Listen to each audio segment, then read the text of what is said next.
Hey yo, hey, happy Tuesday. All things birth and more is back. I want to make sure y'all can hear me. Hi. Woo woo. It's 6 o'clock. It is time for our guest tonight. Y'all, it is going to be amazing. So excited about this topic. Can y'all hear me? Because I'm using my earpods tonight and I don't know. All right, let me know if y'all can hear me. So I'm gonna get ready and bring my guest on.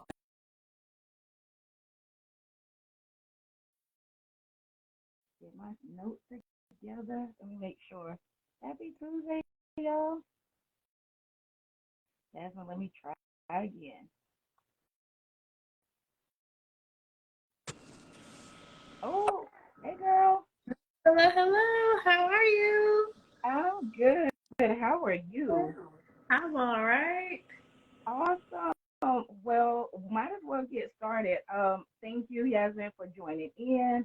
I am super excited about all of the great knowledge you hold in your brain that you're going to share tonight with us. So, Yeah. yeah. So, without further ado, hey y'all. Hey, my name is Sunflower Dula Keish, owner and founder of Sunflower Birth. Tonight, all things birth and more is back with an amazing topic. I know a lot of women have probably went through something similar or know someone who is dealing with PCOS. I follow Yasmin for a while, and I've been seeing her posts. They were so informative, and I'm like, hey, you mind doing this live so you can share your knowledge with others? And she agreed. So that's how we got to this point tonight. Let's do it. Thank you, Yasmin, for joining. Can you introduce yourself and share with the viewers a little about you and your why? Sure. My name is Yasmin Manyfield. I consider myself a modern day medicine woman. And what that means to me is like the curanderas and the healers of the villages and indigenous societies. I treat the whole family and the whole person. And I look at them through the lens of mind, body, heart, and spirit. Um, and so I am a full spectrum doula.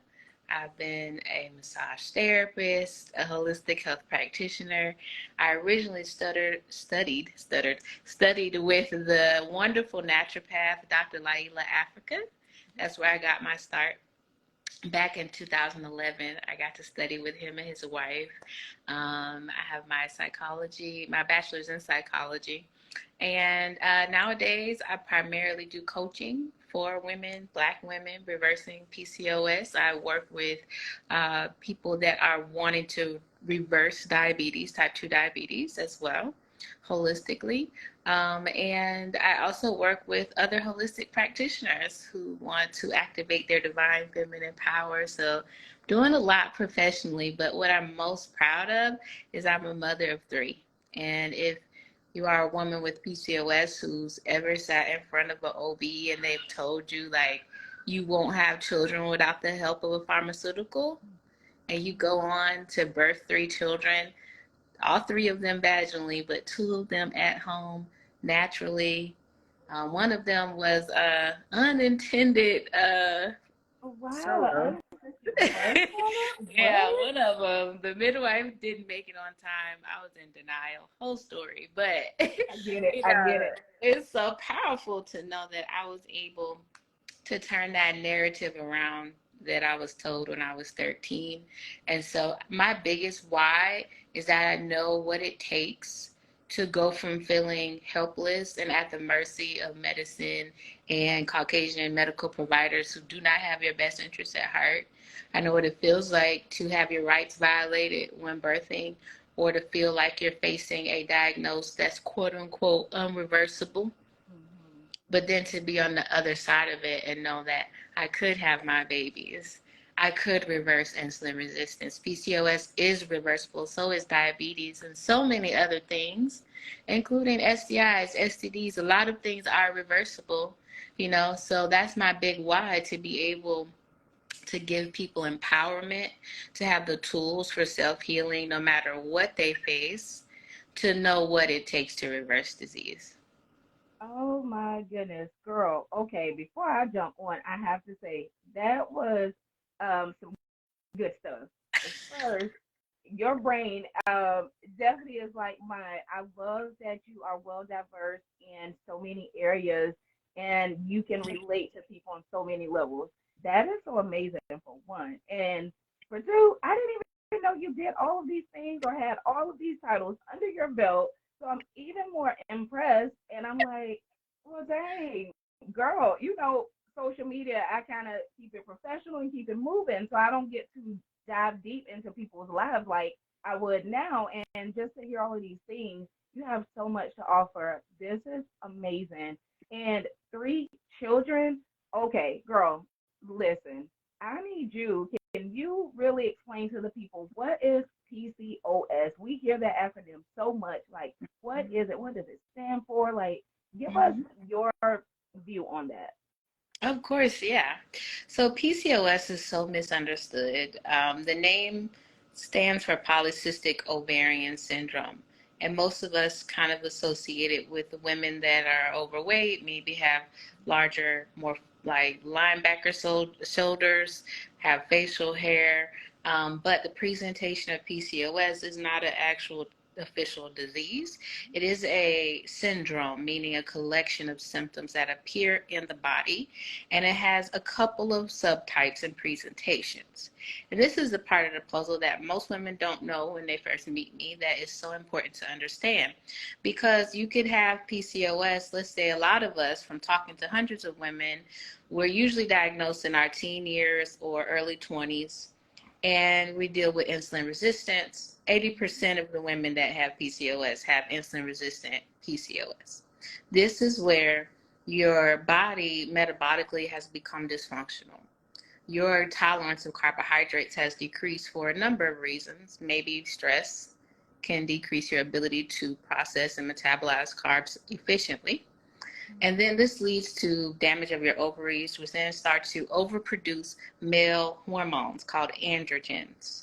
The production of androgens, hyperandrogeny, basically, really results in the facial hair, the different look of the shoulders, male pattern baldness, the darkness, like when people get darkness on that neck. I know my mama was always like, "Did you clean your neck?" I know that's what we say in our community. And I'm like, oh, like wow, I had no Yeah. clue. That's why you have to educate yourself. And oh, okay. Yeah, and so that's the primary presentation we're all most familiar with. But there are women with PCOS who can't gain weight, who have a very low body weight to the point where they do not have a period. And a lot of times this presentation is called adrenal PCOS. And this stems from sustaining high levels of stress over time where your adrenal glands are overtaxed. And when they're overtaxed, they begin to secrete excess androgens. Hmm. So then you get the same kind of presentation of symptoms, but you may not have symptoms of insulin resistance. And so you'll think, I don't have PCOS, but you could still be suffering from infertility and lots of other problems, insomnia, brain fog, mood swings. And it really does present very similar to those of us in the birth field to postpartum moms who have postnatal depletion. So if you're a mom and you had PCOS prior to getting pregnant, and let's say you thought you had it handled, you had your baby, it wasn't that bad, you got pregnant, you're like, yes. Then you have baby and all your symptoms come back with a vengeance. And you're doing all the same things, but it's not working. It's because it's a different type of PCOS that requires a different type of holistic treatment. So if you're a mom and you're having postnatal depletion symptoms like fatigue, anemia, nutrient depletion, hormonal levels are off, vitamin D deficiency, you really want to have them test your C-reactive protein, which is the biomarker of inflammation, as well as your cortisol levels. And if those are elevated, by and large, you probably are having both postnatal depletion and adrenal PCOS. The other two subtypes are inflammatory PCOS and post-pill. Inflammatory PCOS means that you do not have insulin resistance, your adrenals are fine, but you're still having symptoms. That means the inflammation level in your body is so high that it's now affecting your ovaries, and they produce too many androgens. And then the last Oh, one is post pill. Post pill is the least common because in order for it to be considered post pill, that means that you got your symptoms to onset right when you stopped your birth control pills, and you did not have symptoms before birth control. If you got on birth control because of the symptoms, you're probably in the other three. But if you were on birth control simply for the benefits of birth control and then you came off of it and all your symptoms started to present, then you need to go into a course of treatment for about 6 months. It's a very temporary situation and can get it resolved. I mean, I'm already learning so much. I did not know there were so many levels. I hear PCOS and I'm thinking, okay, that's just PCOS. And when I would hear some friends, like I have a friend who went through that treatment and all, like she was dealing with infertility years ago. And I remember when she after shortly after her and her husband got married, she wanted to have kids, of course, and it was just hard for them, so she went through these treatments, but then she started noticing the PCOS symptoms and the flare from it, and she started changing different things. Well, nevertheless, I'm so proud, and God is good because she is on her second child, and all from being told that she possibly couldn't have any. And to be on her second child, oh my gosh. Like, girl, you better drop these gems because I'm amazed. So, yes. And pause 1 second. So, everybody who's tuning in, I thank y'all. We see y'all. If y'all have any questions for Yasmin, please put them, put them in the little bubble box with the question mark so we can answer those at the end of our live. I know she has a lot of information, so we'll tell you all how to reach her. But while we're at it, let's dive back in. So yes, Miss Yasmin, girl, now you've already done educated us. Like, I don't know what more I can ask for, but I am interested in diving in your business a little bit, and finding out, like, if your personal experience. Can you share your story with us? Yeah, of course. So, 13 years old, I like a lot of us, my period came and then it went. And then I started gaining weight. So, we went to the OB, they did my blood work.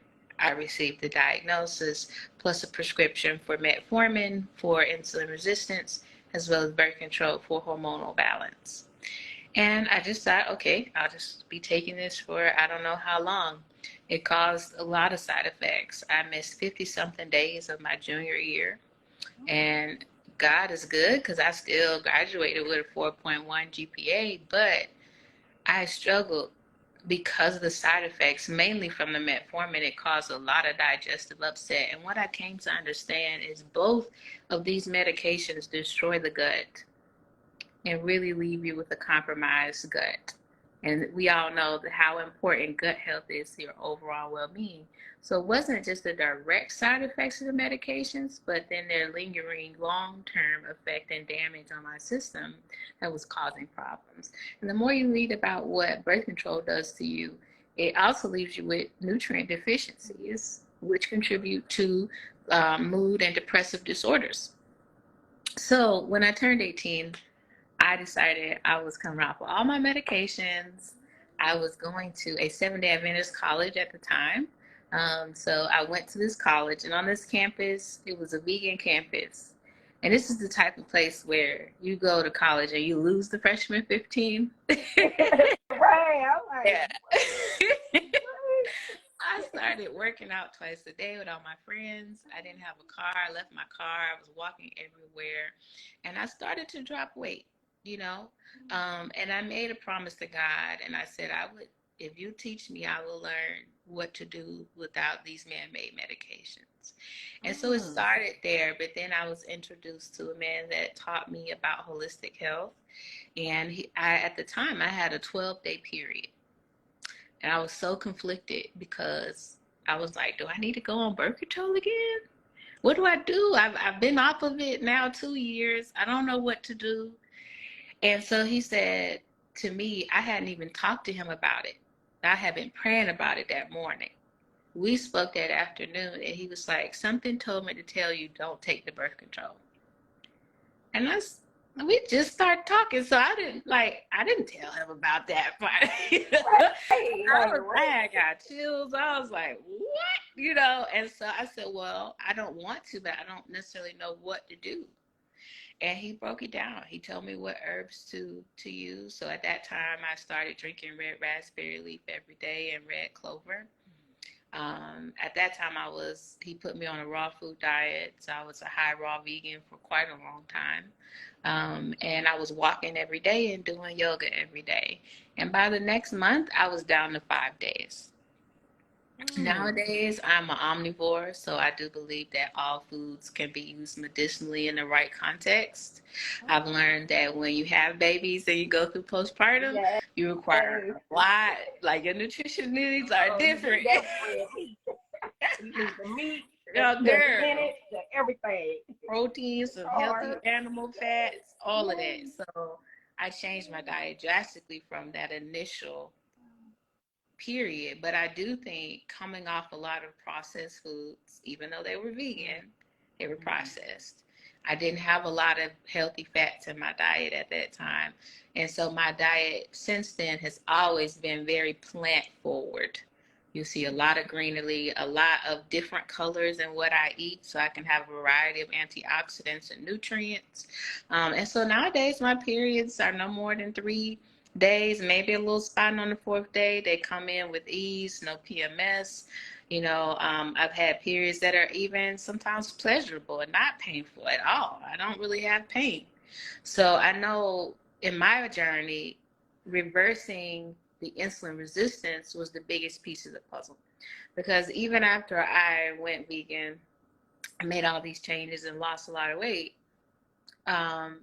It wasn't until I started understanding carb tolerance that I was able to reverse my insulin resistance.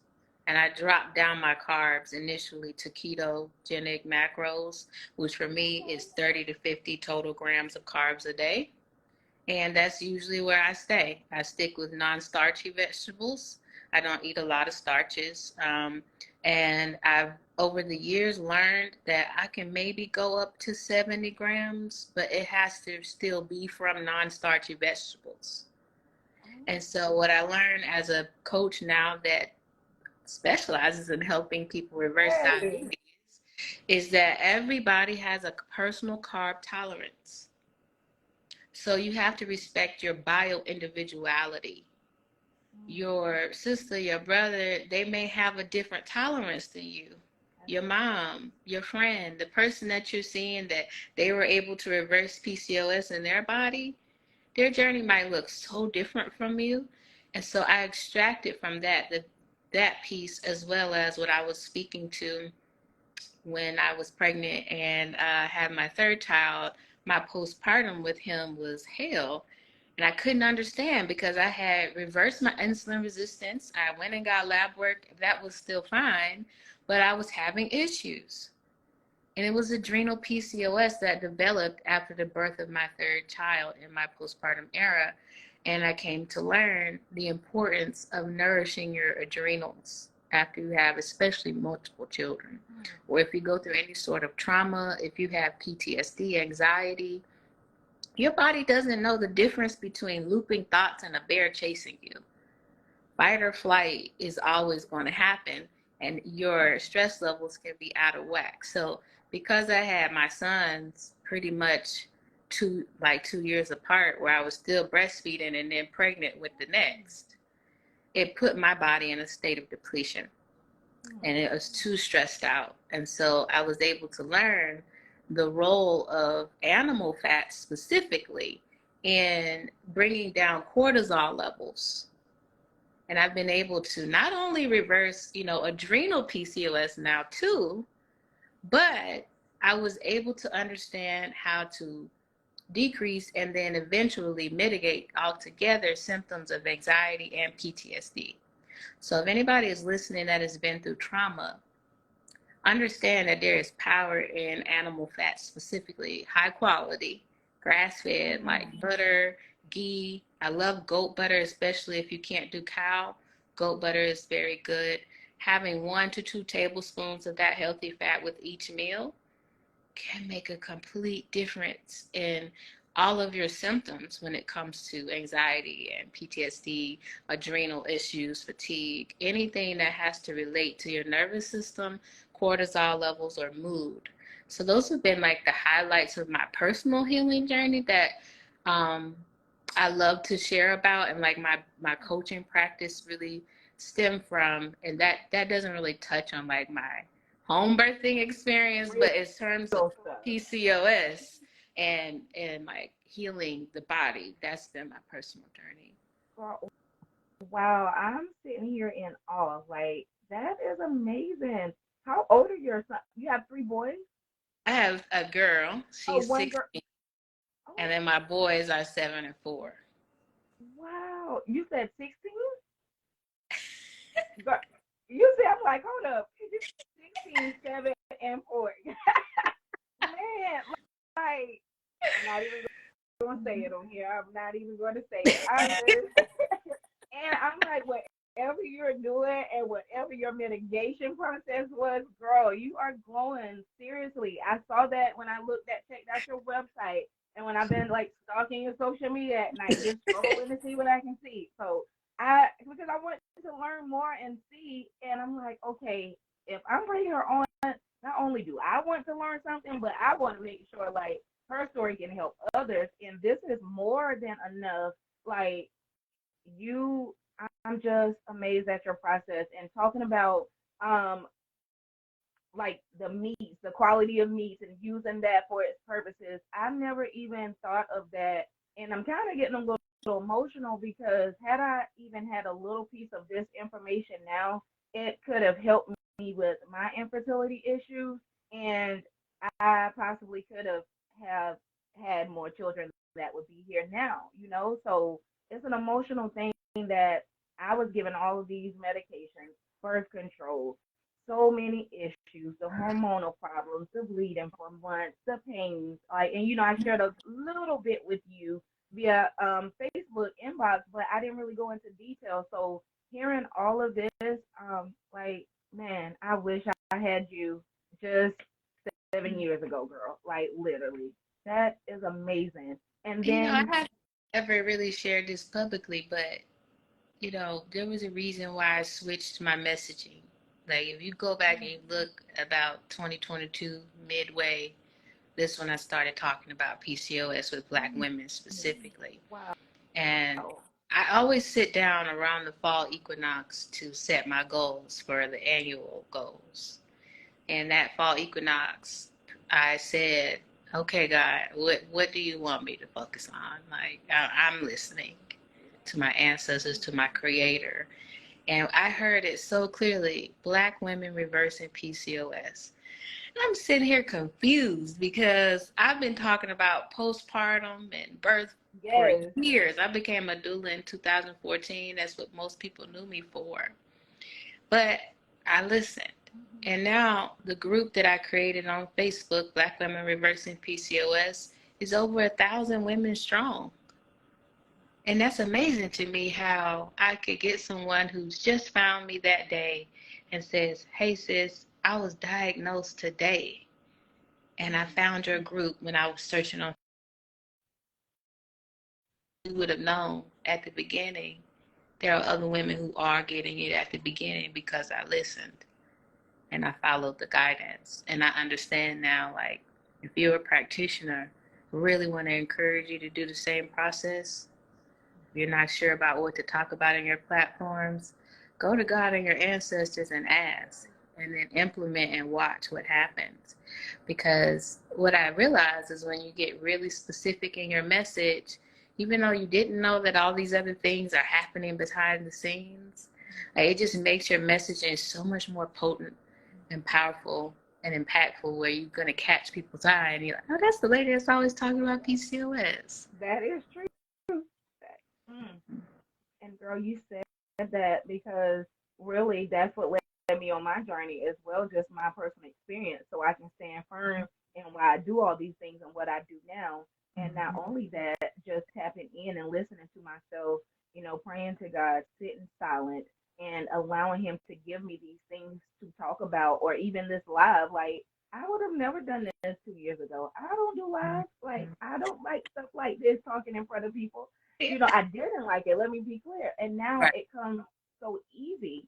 And Mm-hmm. I'm just like, why me? But, Mm-hmm. if I have the platform, I definitely want to use it for good use. And so I'm grateful that I'm able to do so. But if you would have told me this years ago, honey, no. And so Right. you definitely got to listen. I agree. But Mm-hmm. I'm still stuck on when you said something about the siblings. Like, um, I could have went through something, but my sister's journey could have been different, or my brother's journey could have been different. So that's leading to my next question. Is Mm-hmm. this like hereditary or? There is definitely a genetic component, but in my practice, I don't emphasize the heredity component. I believe all things health-wise that are hereditary can be overturned because epigenetics. There are keys. You and your cells house the intelligence of God. So our cells are not dumb. Our genes are not dumb. When we put ourselves in the right environment, just like a plant needs a certain pH of the soil, it needs a certain composition of the nutrients, certain amount of sunlight. Every plant isn't going to thrive in just ongoing sunshine all day. Just like that, again, we have bioindividuality. However, there are basic principles of health that can help you to turn on the parts of your genes that can grant you longevity, that will allow you to express health and well-being, and at the very least, extend your life a few decades. So I would consider those to be nutrition, figuring out what your nutrition needs to look like. Like we're talking about carb tolerance and being an Mm, omnivore and not getting caught up in dogma, but really understanding what you need. Exercise. For women with PCOS, that looks like restorative exercise. Things that do not spike your cortisol and stress levels. You want to do things like slow walking, Tai Chi, Qigong, yoga, swimming, dancing is perfect. oh, that's my Especially favorite. things like belly dancing, Zumba, Yes. all of that, staying well hydrated, making sure that you have a good pH. You want to get some pH strips and test it. Go on Amazon, type in pH strips, get a couple of them. It's only $5. And Yes. you want to shoot for a pH that's around 6.4. Okay. 6.4 is where you absorb the most nutrients from the foods that you eat. So you don't want to be overly alkaline. That will lead to problems as well. You want to be right in the sweet spot. And the way you modulate that is if you see that you're too alkaline, you want to start increasing your animal fats, your animal proteins. If you do eat them, you can do like quinoa, millet, things like that, sweet potatoes, root vegetables. If you're too acidic, you want to really go in on your non-starchies, your green leafy vegetables. I would say that getting enough sunshine is a part of those key epigenetic factors. Making sure that you get rest, not just sleep, but like white space on your calendar where you're not having to do anything. Nobody's calling your name. You're not working 7 days a week.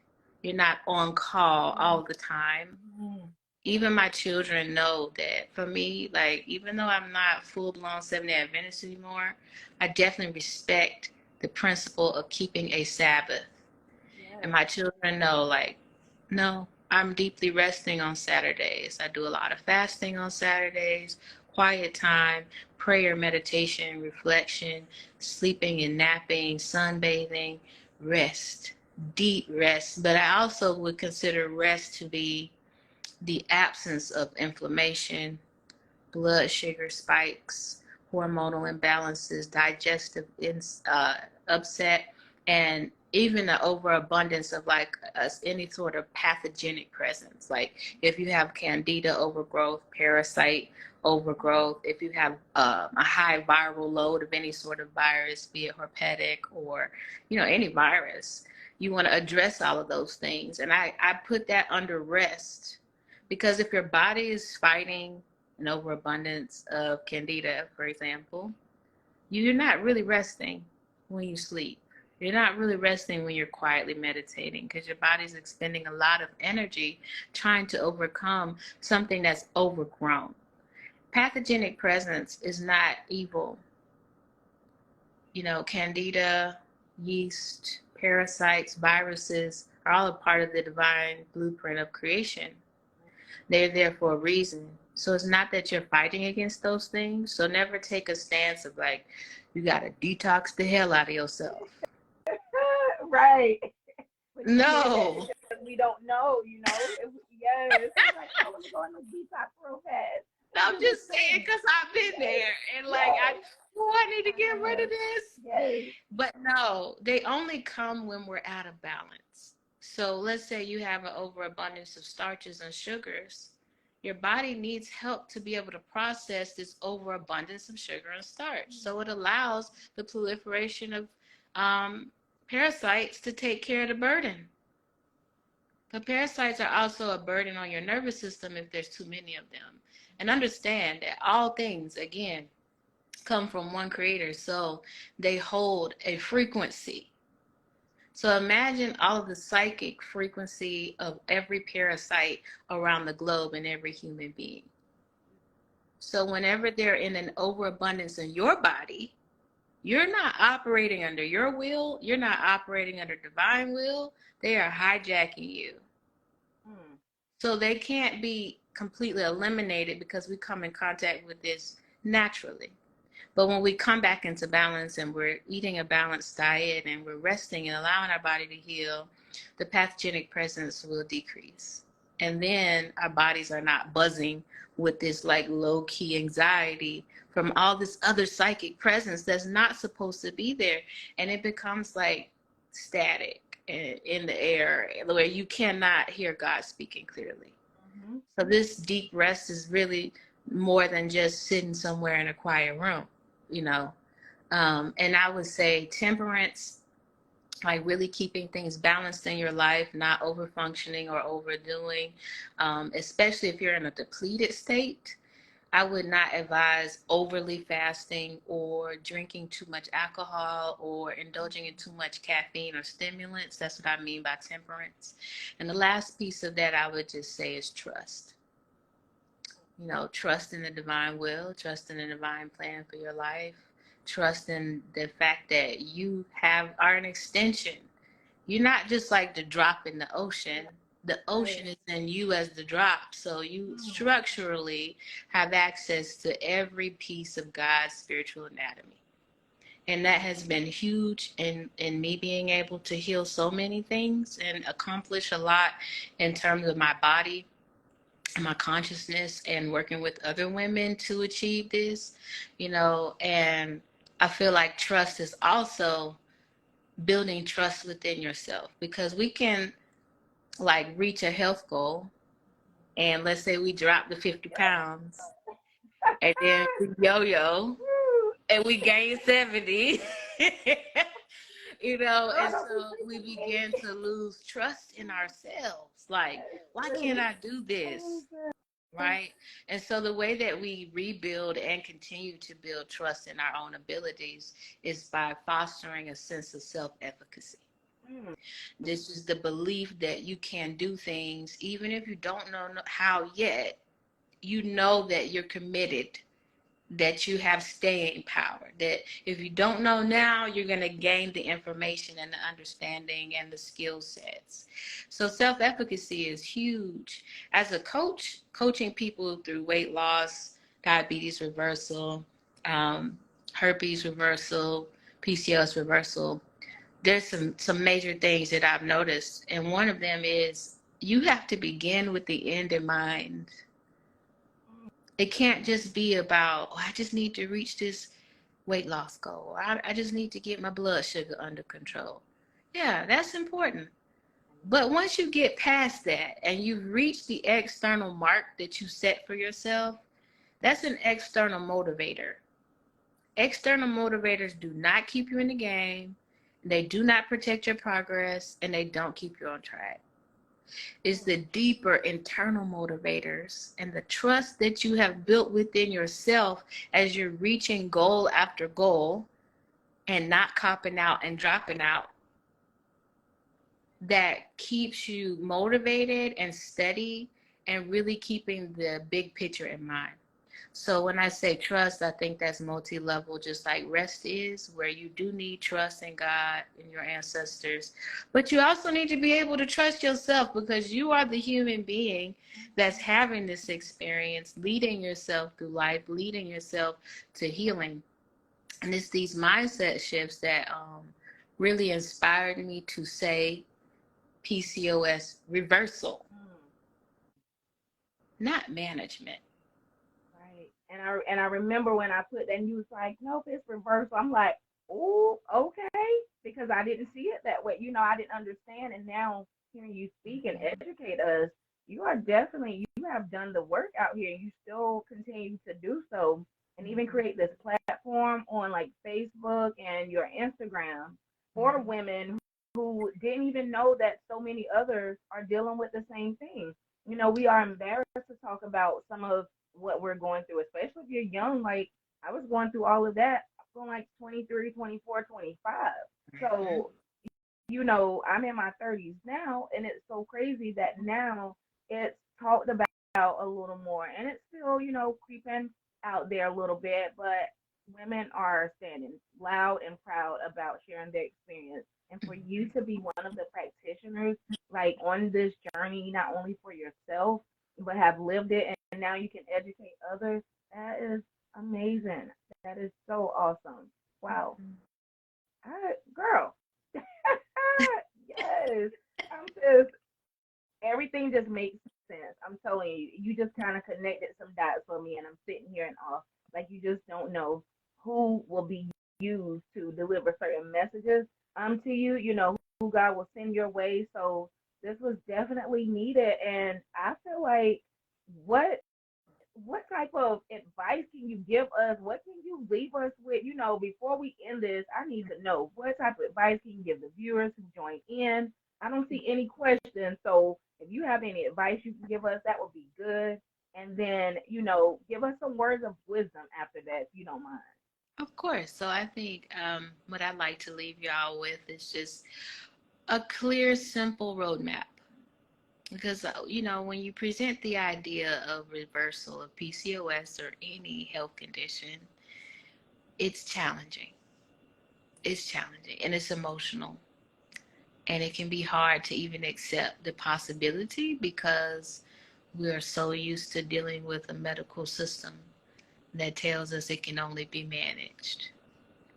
And a medical system that's operating simply on the physical level and is not delving into the emotional roots, the spiritual roots, and the understanding that we are like clay in the Creator's hand, and He is the potter. And so whatever we're dealing with is malleable. That's why epigenetics is a thing, because we're malleable. We don't just stay the same when we're born. So I've learned now that even though I'm so passionate about reversal, we got to start somewhere, and I think that's with relief. Sometimes we just need relief from the symptoms that are really bothering us the most.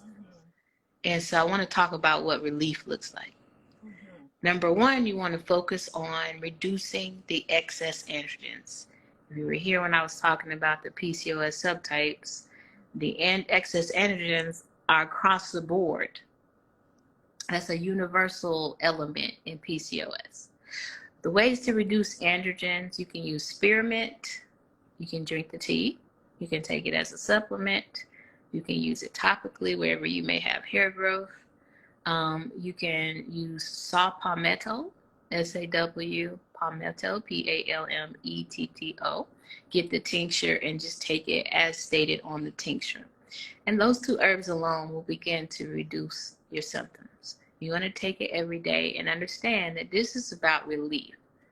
So as soon as you stop taking those herbs, you'll stop getting the benefits. Okay? And then the second thing you want to focus on is reducing your cortisol and stress levels. So that is done through meditation, deep rest, like we've been talking about, protecting your sleep, getting sleep. But concretely put, this might look like committing to meditating 1 to 2 times a day. For me, I have worked myself up to being able to meditate when I wake up. Before I go to bed, I meditate 20 minutes to an hour in both sessions. Start with 5 minutes and work your way up. And as soon as you master 5 minutes, now add 5 minutes. But don't push too quickly because you want to build concrete, healthy habits that'll sustain you to first get relief, and then these are the building blocks for later PCOS reversal. And then you want to really focus on reducing inflammation. And you can do that, yes, through herbs like rosemary, turmeric, ginger. These are wonderful herbs at reducing inflammation. Boswellia, which is frankincense. But then you also want to focus on the principles of PCOS nutrition. And one of those is really mastering your breakfast. Women with PCOS, I counsel them not to do intermittent fasting where you are skipping breakfast, but to end your dinner earlier. So still fast, but don't skip breakfast. You don't want to skip breakfast or start shortening that fasting window to include breakfast until your lab work is coming back that you're out of the fray. So if your inflammation levels are down, your adrenals are doing well, you don't have nutrient deficiencies, your blood sugar looks great, then we can start doing more aggressive fasting. But if you're in a depleted state, per your blood work, you have no business doing too much, because fasting is what we call a hormetic stressor. This is a stress on the cells themselves, where it may not feel stressful emotionally, but on a cellular level, we're causing stress. And if you're already depleted, you don't have anything to give on a cellular level.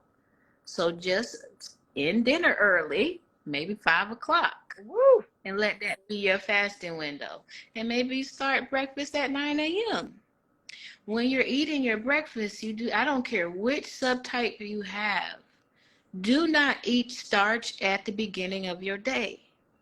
You're causing a blood sugar spike early in the day, and this is not doing your ovaries or androgen levels any favors. So a good breakfast would have about 30 grams of protein. You want a good 1 to 2 tablespoons of healthy fats, and you want to have non-starchy vegetables. So I would not even do fruit. For most of us, especially those with insulin resistance PCOS, fructose is not your friend. And we get trapped in this idea that because such and such does fruit fasting and she's thriving, that we're going to heal. And now we got candida overgrowth, BV, problems with blood sugar, developing prediabetes, following somebody else's style individuality.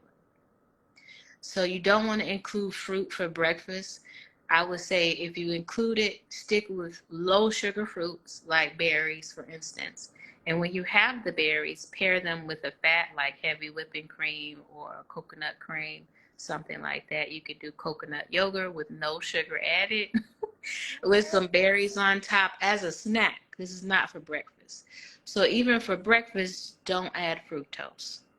Don't bring in any fructose until later, like a mid-morning snack or lunch, time.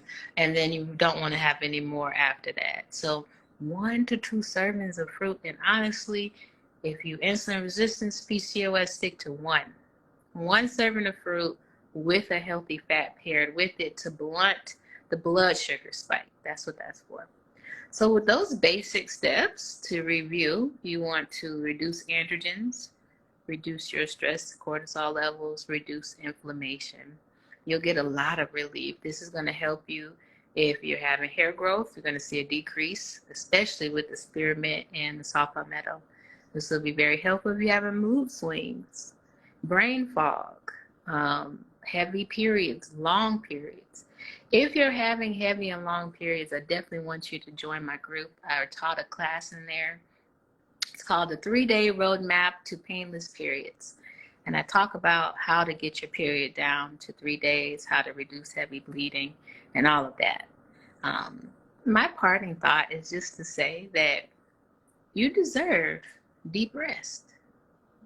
You deserve to have the type of rest where your hormones are balanced, your period comes in without any grand announcement. Yes, for There's real, no Lord. pain when your period is here. You deserve to have a time of month where you sit in deep reflection with God, not in pain. That's what it's really for. It's a time that was supposed to be set aside where literally the same way our brain waves slow down in labor, our brain waves slow down the closer that we get to our menstrual cycle. And how we talk about with women in labor, they're going to retrieve the soul of the baby and they're having these cosmic altered states of consciousness. We can achieve that with every menstrual cycle. That's what it really is. You deserve to know what that's like to feel powerful every month and not in pain. And you deserve to understand who you really are, because if your body is bombarded by inflammation, imbalanced hormones, parasites, candida, man, blood sugar spikes, all of that, do you really know yourself without that being present? If you haven't resolved all of these elements, then you haven't met yourself yet. What I've learned is that most women are actually a lot quieter than they think.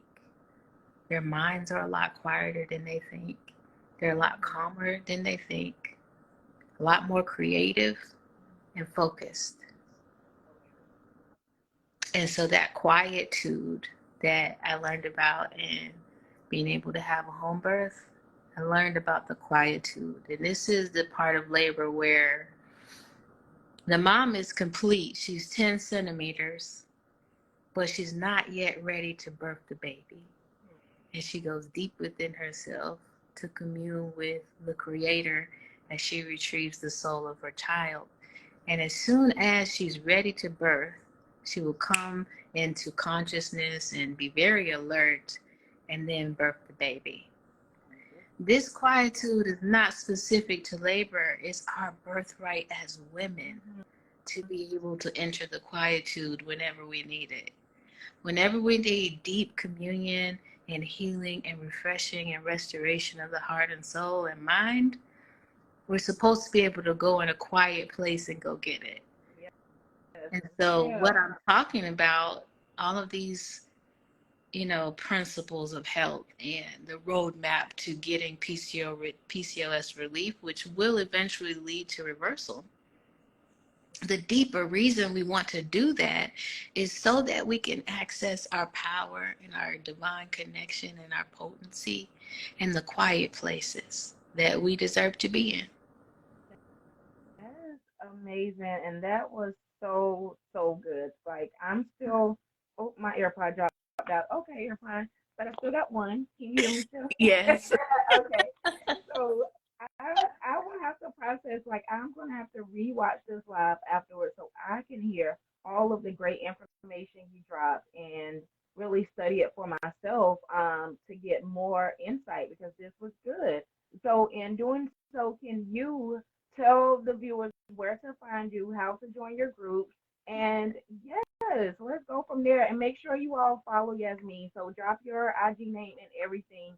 Even though I have her tag, she can give it to y'all. And Mm-hmm. yeah, follow her. Cool. So you can definitely find me here. Feel free to hit me up in a DM.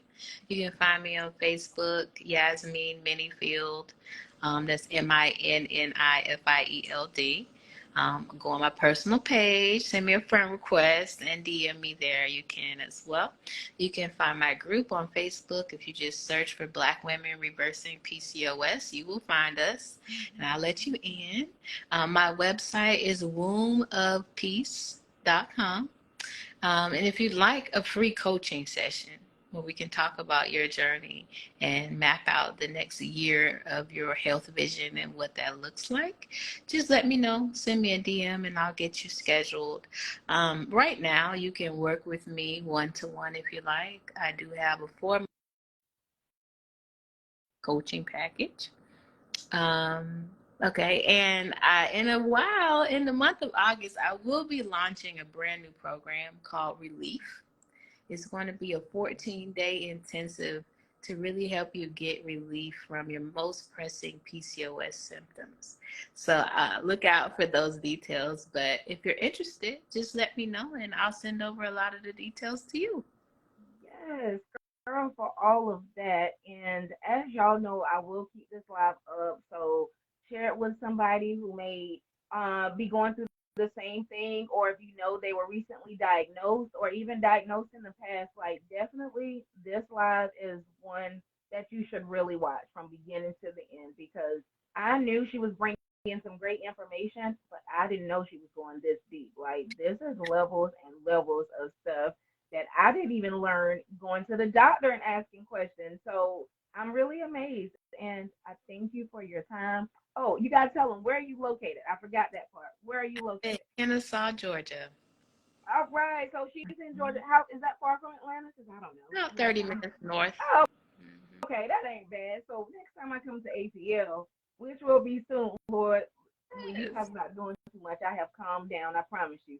But I'm going to be coming to Atlanta. Atlanta one of these days, and I'll be sure to let you know, Yasmin, because I would love for us to meet and chat, maybe book a session or something. So I'm not wasting your time. Just like, oh, I'm your girl, come say hi. Like, no, I really want this to be worth your time and worth meeting you. So Thank again, you. yes, thank you so much for being my guest tonight. I hope that you had fun because this is really good for me. And I look forward to continuing to see you on my page and platform, and I'll be sure to share your information as well. Thank you so much. Y'all have a Yes. great week. Y'all have a good one. Bye.